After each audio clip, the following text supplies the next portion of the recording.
So, we just read in 16 and 17 about this rat.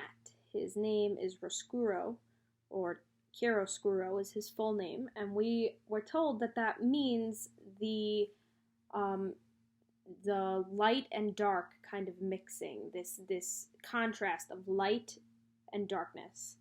And this rat kind of lives up to his name. So we know that most rats hate the light. They don't like the light. They don't want to have anything to do with the mouse community.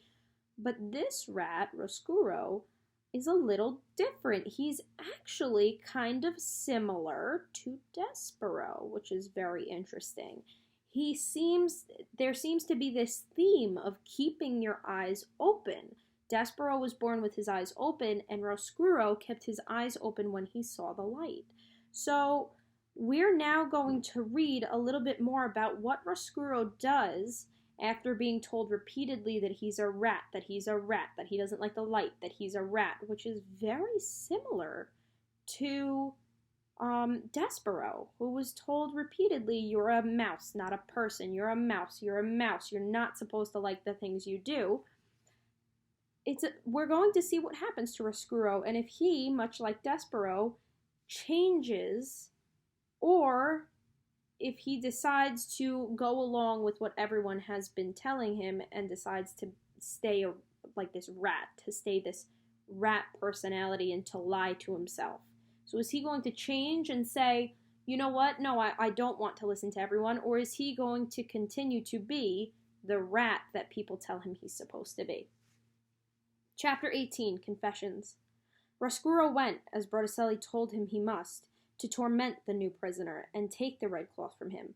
The man was sitting with his legs stretched out straight in front of him, chained to the floor. The red cloth was still draped over his shoulders.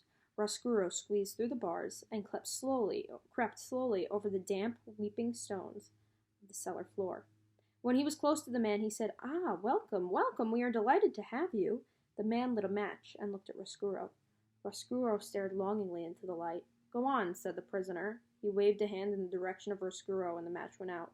"You're nothing but a rat." "I am," said Roscuro. "Exactly that, a rat.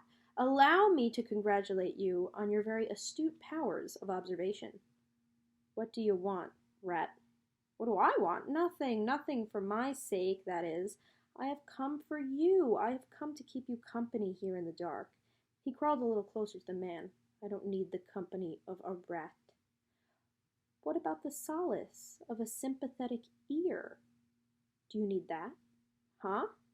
Would you like to confess your sins to a rat? You're kidding. You must be kidding." "Come now," said Roscuro. "Close your eyes. Pretend that I'm not a rat. Pretend I am nothing but a voice in the darkness, a voice that cares." The prisoner closed his eyes. "All right," he said. "I'll tell you, but I'm telling you because there ain't no point in not telling you. No point in keeping secrets from a dirty little rat. I ain't such a desperate way that I need to lie to a rat." The man cleared his throat. "I'm here for stealing 6 crows, 2 jerseys, and 4 gurneys. Cow theft. Oh, I'm sorry. I'm here for stealing 6 cows, 2 jerseys, and 4 gurneys.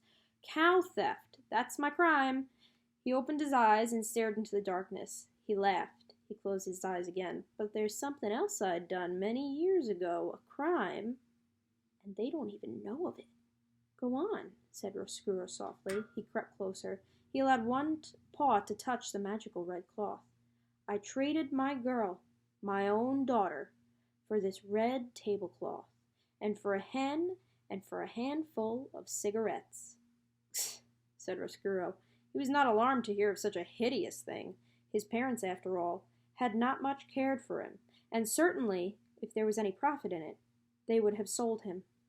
And then, too, Rosella Rimurso, one lazy Sunday afternoon, had recited from memory all the confessions he had heard from prisoners. What humans were capable of came as no surprise to Roscuro. "And then," said the man. "And then?" encouraged Roscuro. "And then I done the worst thing of all. I walked away from her, and she was crying and calling out for me, and I didn't even look back. I did not. Oh, Lord, I kept walking," said the prisoner, cleared his throat. He sniffed. "Ah," said Roscuro, "yes, I see." By now he was standing so that all four of his paws were touching the red cloth. "Do you find comfort in this cloth that you sold your child for?" "It's warm," said the man. "Was it worth your child?" "I like the color of it." "Does the cloth remind you of what you have done wrong?"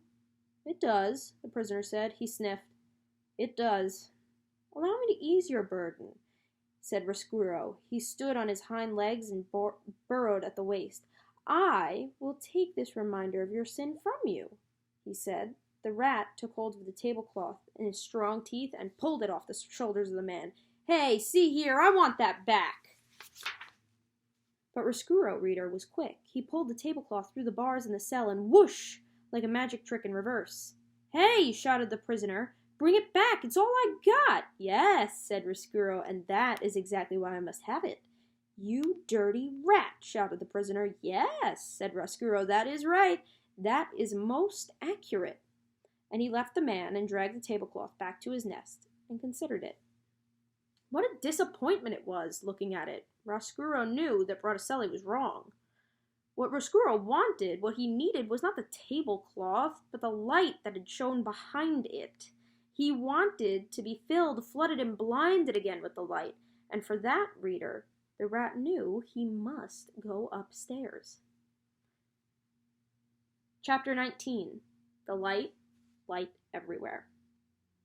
Imagine, if you will, having spent your whole life in a dungeon.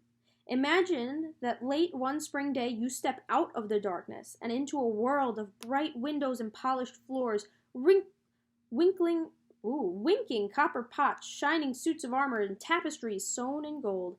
Imagine, and while you are imagining, imagine this too.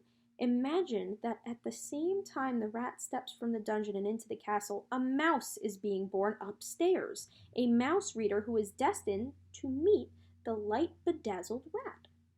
But that meeting will occur much later. And for now, the rat is nothing but happy, delighted, and amazed to find himself standing in so much light. "I," said Roscuro, spinning dizzily from the one bright thing to the next, "I will never leave. No, never. I will never go back to the dungeon. Why would I? I would never torture another prisoner. It's here that I belong." The rat waltzed happily from room to room until he found himself at the door of the banquet hall. He looked inside and saw gathered there King Philip, Queen Rosemary, and the Princess P, 20 noble people, a juggler, 4 ministers, and the king's men. This party, reader, was a sight for a rat's eyes. Roscuro had never seen happy people. He had known only the miserable ones. Gregory the jailer and those who were consigned to this domain did not laugh or smile or clink glasses with the person sitting next to them. Roscuro was enchanted. Everything glittered, everything. The gold spoons on the table and the jingle bells on the juggler's cap, the strings on the minister's guitars and the crowns on the kings' and queens' heads. And the little princess, how lovely she was, how much like light itself. Her gown was covered in sequins that winked and glimmered at the rat. And when she laughed often. Everything around her seemed to glow brighter. "Oh, really," said Roscoe, "this is too extraordinary. This is too wonderful. I must tell Botticelli that he's wrong. Suffering is not the answer. Light is the answer." And he made his way to the banquet hall. He lifted his tail off the ground and held it at an angle, and he marched in time with the music. The rat, reader, invited himself to the party. And that is what we are reading today. That was chapter 18 and 19. We will read 20 and 21 tomorrow.